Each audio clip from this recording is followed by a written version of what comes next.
కారం రంగు రుచితో ఉంటుంది. ఆచి మిరపపొడి అదరగొట్టే కారం రంగు రుచి. భారత్ పాకిస్తాన్ ఉద్రిక్తతల వేళ భారత సైన్యం చూపిస్తున్న ధైర్య సాహసాలు, జవాన్ల పరాక్రమాలను యావత్ దేశం కీర్తిస్తోంది.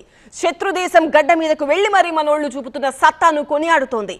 భారత సైన్యం శక్తిని తట్టుకోలేక సరిహద్దులో కాల్పులకు తెగబడుతున్న శత్రుమూకలను బోర్డర్లోనే నిలిపేస్తున్న జవాన్ల కోసం ప్రముఖులు ఉడతా భక్తిగా కొన్ని విరాళాలు అందిస్తున్నారు.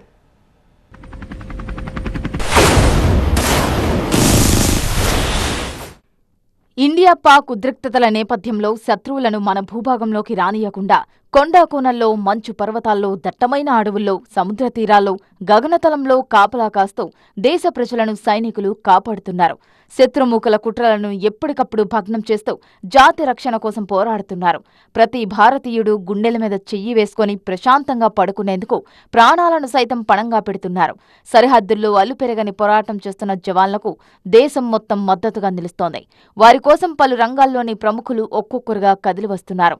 పాక్ దుస్సాహసంపై విరోచితంగా పోరాడుతున్న భారత సైన్యానికి అండగా నిలవాలని పిలుపునిచ్చారు సీఎం రేవంత్. ఇందులో భాగంగానే నేషనల్ డిఫెన్స్ ఫండ్కి తెలంగాణ ప్రజాప్రతినిధులందరూ 1 నెల జీతాన్ని విరాళంగా అందించాలని, ఇవ్వాలని సూచించారు. కాంగ్రెస్ పార్టీకి చెందిన ఎమ్మెల్యేలు, ఎమ్మెల్సీలంతా 1 నెల జీతాన్ని విరాళంగా ఇవ్వాలని కోరారు. భారత సైన్యానికి విరాళాల రూపంలో తమ వంతు సాయం చేసేందుకు సినీ నిర్మాత అల్లు అరవింద్ ముందుకొచ్చారు.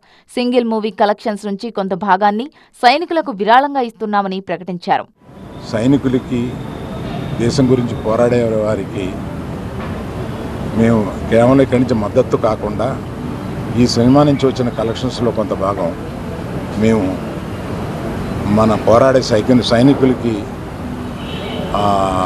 రక్షకులకి ఇద్దామని చెప్పి మేము అనుకుంటున్నాం.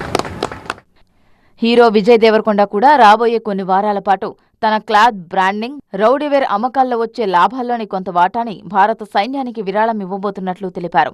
మేడ్ ఇన్ ఇండియా మాత్రమే కాదు, మేడ్ ఫర్ ఇండియా అంటూ తన సోషల్ మీడియాలో షేర్ చేశారు.